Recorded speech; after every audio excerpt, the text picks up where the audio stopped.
Chapter 2, The Unveiling. The vibrant, yet unsettling, playground of dream halfway tree dissolved around God's voice 99 and the others, the unnatural colors fading like a spilled painting. They found themselves back in the base layer of the dream, the familiar yet subtly distorted reality they had first entered. The unseen instructor's voice, still smooth and unwavering, echoed around them, no longer confined to the visualized space. "Excellent work," the voice praised, a note of something akin to satisfaction underlying its usual placidity. "You embraced the visualization with commendable enthusiasm. Your collective energy flowed beautifully." A sense of relief washed over some of the dream participants, the lingering unease from the forced play momentarily receding at the sound of approval. The female neighbor exchanged a nervous glance with God's voice 99, a silent question in her eyes that seemed to ask, was it just a game after all? The male neighbor puffed out his chest slightly, a hint of pride in his dream self's participation. "We did good, he mumbled, though his gaze still flickered nervously towards the unseen source of the voice. The younger acquaintance, however, remained subdued, his earlier fear not entirely dissipated. He clutched his arms to his chest, his eyes wide as he scanned the now familiar, yet still dreamlike, surroundings of Halfway Tree. The instructor's tone shifted slightly, the previous warmth replaced by a crisp, almost clinical precision. "Now, for your next exercise in focused visualization. This will require a deeper level of concentration, a willingness to confront deeper resonances." A fresh wave of apprehension rippled through the dream group. The praise now felt like a prelude to something more significant, perhaps more challenging. God's voice 99 felt the cool weight of the obsidian in his hand, a silent anchor in the shifting currents of the dream. For this visualization, the instructor continued, the smooth tone taking on a subtly different quality, a hint of something darker lurking beneath the surface. "I want you to picture Candyman." The name hung in the air, a sudden chill descending upon the dreamscape, even in the imagined warmth of Jamaica. A collective gasp, though no mouths moved, seemed to ripple through the group. The playful energy of moments before evaporated, replaced by a palpable dread. The true nature of the instructor's intentions, masked by the innocent game, now began to reveal its sinister edge. The deeper resonances they were asked to confront felt suddenly terrifyingly real. The instructor's voice, once a guiding murmur, now slammed into their minds with the force of a physical blow. "Visualize him," it commanded, the smooth tone cracking with an undeniable, chilling authority. "See the hook, the swarming bees, the decaying smile."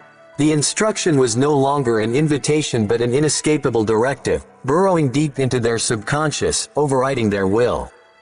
A wave of pure, primal terror washed over the dream participants. Silent screams echoed in the dreamscape as the very air seemed to curdle. They knew the legend, the whispered warnings of Candyman, the vengeful spirit summoned by saying his name 5 times into a mirror. A collective, desperate plea formed in their minds. "No. We don't want to see him. We don't want him here." But their resistance was futile. Against their will, the image began to coalesce in their shared dream. A hulking figure emerged from the swirling shadows of Dream Halfway Tree, his form flickering at first, then solidifying with horrifying clarity. The rusty hook gleamed in the unnatural light, the buzzing of unseen bees filled the air, and the ghastly, knowing smile stretched across a decaying face. Panic seized the dreamers. Some recoiled, their dream bodies trembling uncontrollably. Others cried out, though no sound escaped their phantom lips. The playful facade of moments before was utterly shattered, replaced by the raw, visceral fear of facing a nightmare made real. The vibrant colors of Dream Halfway Tree now seemed sickly and distorted, the familiar landmarks twisted into menacing shapes that mirrored the horror unfolding before them. The Candyman's presence exuded a palpable aura of malevolence, a cold, suffocating dread that pressed down on their dream selves. His gaze, black and fathomless, seemed to pierce through their very essence, promising pain and oblivion. But amidst the collective terror, a flicker of defiance ignited within God's voice 99. The cool obsidian clutched in his dream hand pulsed with a steady energy. He focused his will, a fierce, unwavering determination rising within him like a shield. No, he thought, his mental command a silent roar against the instructor's forceful intrusion and the Candyman's encroaching darkness. This is my dream. You have no power here. He visualized a barrier of pure, white light emanating from the obsidian, expanding outwards, pushing back against the suffocating dread. The Candyman's form flickered momentarily in response, his malevolent gaze wavering as if encountering an unexpected resistance.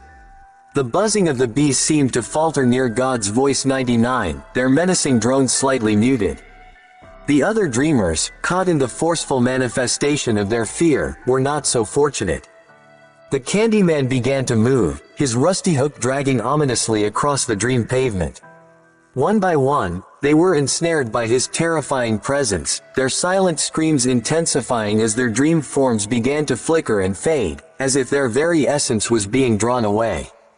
The instructor's voice, now laced with a chilling triumph, echoed in the background, "Excellent. Their souls are ripe for the taking."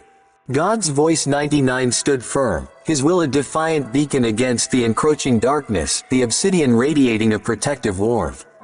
He was trapped in a nightmare made real, forced to witness the horrifying consequences of the instructor's devious plot, but he would not succumb.